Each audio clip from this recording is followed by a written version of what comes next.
for it. Hi. Yeah, I feel sometimes it's a bit strange going after somebody with passion and that lived experience that Nadine and Mary Claire brought. So apologies if my bit's a little bit stale by comparison, but hopefully it's an important part. It's saying, well, we're an independent organisation. We came in and we've had a look at the Visitor Council from a different perspective, and this is our view of it. There's quite a lot on the slides. I'm not going to talk through all of it because you've already been told some of it actually by Nadine and Mary Claire, but we've created a report, and the report has just gone to you, and this is some of what's in the report, but not all of it. So I'll try and go through. I've got about 10 minutes, I think. Is that right? Okay, hopefully this will work. Okay. So our review outlined learning from the Visitor Council running from March to November. And as you've already been told, it's a mechanism to support the friends and family of prisoners in Birmingham with issues they may have faced. EPIC were asked to reflect on the service and basically say, has there been any impact on visitors, prisoners and prison staff? I think we already know the answer to that. I'm not going to be doing any bombshells there. EPIC is a research and engagement organisation working in the criminal justice system, which is why we were asked to support this. And we undertook it with a team with lived and learned experience in the criminal justice system. And we used various different sources of information to decide on our findings. They were minutes from the council meetings, observations. We came to 2 council meetings, interviews with 12 visitors and 9 stakeholders, some of which are in the room, and interviews were undertaken either in person or over the phone. And we used the 3 consultations that New Leaf have led so far to get some idea of what visitors really thought about the visitor experience. And again, you've heard this, but the rationale motivation to set up that visitor council really was born out of a hope to improve the visit experience. I've got some quotes in green. I'm not sure whether to read them, but I will read this one. A woman was standing there panicking. There was a problem with the tumble dryer broken on the wing. This is a visitor. And she had learnt from a loved one in prison there was trouble brewing.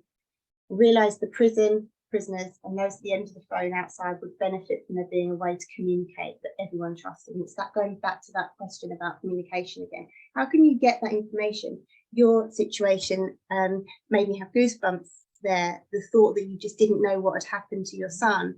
As a mother myself, that's terrifying, that thought. And you know, you can't get information from them or to them. So yeah, it's just the screen share's not working on the online, so I'm just going to try and budget. Did it? Okay. Go on, carry on. It has been one of those days, hasn't it? Yeah, you might need to just do it the same way as Anne did, like that, if that's okay. I will do different things. Okay, well, I'll just click on it. Okay, so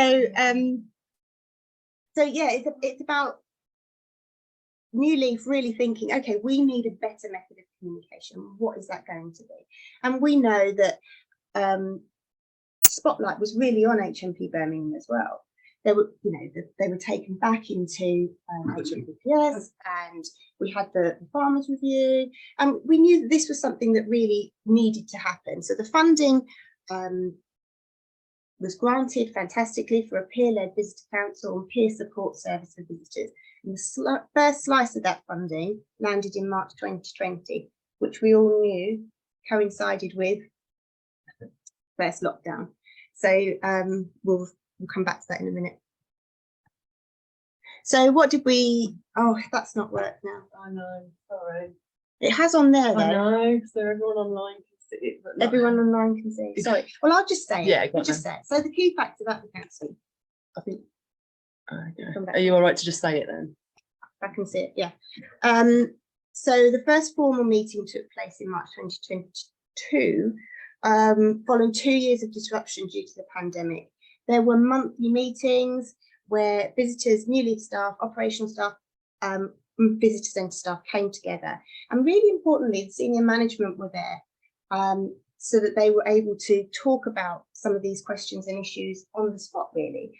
And that gave it a degree of formality and importance as well. 35 individuals have attended the council meetings, sometimes multiple times, sometimes just once. And a total of 37 matters were raised in the council. I think that's something that's quite tremendous, actually. 37 different issues were raised as things that needed to be dealt with. I don't know how many more there would be if this carried on, but 37 in those months. 8 issues were fully resolved during the meetings themselves, which is brilliant, and that's a consequence of having that senior management there. 22 matters led to actions being taken, and we had 1 outstanding issue from the minutes that I could see, although Nadine, there might be some more there, but from what we could see, there was 1 outstanding issue. And importantly, you mentioned that good practice was also discussed within the meetings, because often council meetings, they have a bit of a reputation, don't they, as being a bit of a moan fest and people just bringing issues of discontent. But there were actually issues of good practice raised, and 6 prison officers were nominated for their exemplary work during the meetings, which is great, and that's a really good morale booster as well. It's something I think the criminal justice system doesn't do very well, actually. It lacks. Yeah, agree. Because automatically they think when somebody asks them for an epaulette number, they think it's something negative. Yeah. But really, they just want to commend them and thank you for giving so much good feedback or good processes, or it's stuff that you always can be positive, never negative. Yeah, absolutely. So it's really nice to have that mechanism for doing that as well, because we don't celebrate, we don't do that very well. So we've got the role of the peer worker as well. So outside of those monthly meetings, we had Nadine providing support to individuals. The original plan was to have multiple people to do that role, but there wasn't the interest that they expected, perhaps. A couple of people did volunteer to help, but because of life gets in the way. That people have families, they have children, they have jobs, they have ill health, whatever it is, that meant that was actually problematic. So that job fell to you, Nadine. And sometimes the work that you did could be quite small, such as answering a question about how much money can I bring in, or really significant, like you mentioned, supporting somebody all the way through from walking in to having their food. And I think overwhelmingly, it's important for us to say we had positive feedback about the importance of working with the peer worker. We noticed the difference in the prison's visit staff on the days that Nadine is there. It does make a difference to have her. Somebody else said if this could continue with some presence in the centre, it would be good. It wasn't just me, I'd often see other people talking to her. I'd go on my own. I won't have much to do with the other visitors I'm wary, and I'd like to say a massive thank you. Another form of support offered was to children, and you've mentioned that. The absence of pastoral family worker in the visit centre was felt by visitors, and we were spoken to. So the staff were telling my child to leave her favourite toy. She was getting upset and didn't want to. So Nadine told her she would look after the toy until she came back, knelt down eye level, connected with her, so that my child was happy to keep the toy, for her to keep the toy. These are all things, on their own they sound small, but if you add those up, that becomes quite a big impact.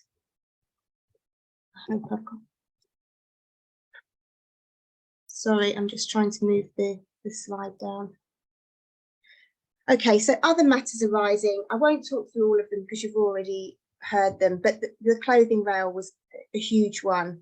Keys for lockers, complexity and inaccessibility of the information for visitors.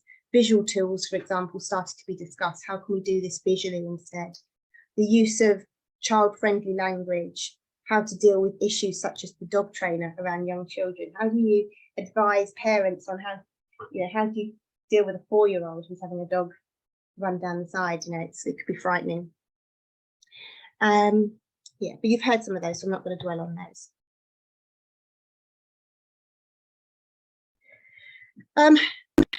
Minutes were issued every time, so participating visitors were really grateful for that. There was a track record that happened every month, so at the meetings, visitors could say, oh, what happened last time? And that also served as a reminder to HMPPS staff as well, who were able to say, oh yeah, we should have done that. I need those every month myself. I can see the value of those. The independence of New Leaf, you mentioned it, Marie Claire, that was a huge factor actually, an enabling factor for participation.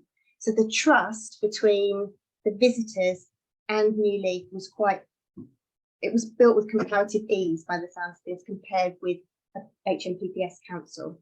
People trusted that Nadine was going to do what she said she was going to do and spoke to her, as you say, about issues that you locked in your heart.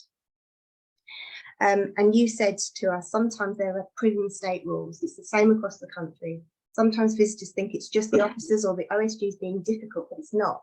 Sometimes me talking to them in a soft and independent way makes all the difference. But it's that breaking down some of those barriers, some of those difficult relationships, making them softer and more understandable. There's been a lot of successes, as you've mentioned, helping visitors to understand the processes, to actually get the prison to be more steady with the processes as well. Because sometimes visitors are saying they changed all the time. So now if we've got a steady process, that's great. The prison tour, innovative strategy, reducing visitors' anxiety over a world they don't understand often. And support to officers as well, about interacting with visitors, because sometimes officers, OSGs, they can be quite new to the role. It's not something they're familiar with, don't necessarily understand exactly how to engage with a little child. Maybe they just need some support as well, and you've been able to help with that.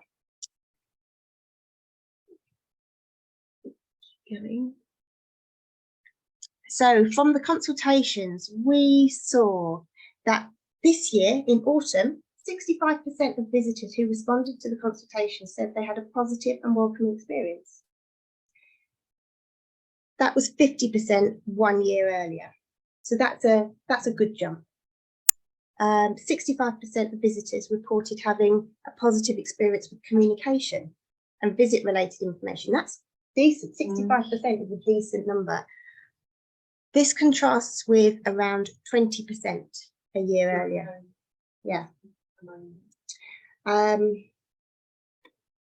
Yeah, so from the 2021, 93% reported the prison needed to improve its communication strategy. So if you look at that, 93% said this needs doing to it, 65% just a month or two ago said this was good. Visitors, obviously, you've heard about, they feel the difference, but also HMPPS stakeholders talk to us about positive impact. I'll just read one of the quotes out. If the prisoner visit goes well, prisoners tend to be calmer. It's a no-brainer in that way. Plus, if we can begin to learn what is leading to a hot pot of tension on the wing, then even better. So it's from the HMPPS perspective as well, we can learn, we can deal with situations as they brew, as they become problematic. So there were challenges. Mary Claire said this has not been challenge-free, COVID being one of the issues. Awareness is one of them. You know, how is it that a small charity like this can get the word out about the visitor council, about the peer worker? So that can be problematic, and that's something to think about. But as momentum built, you know, that word was getting out there. But how do you do that?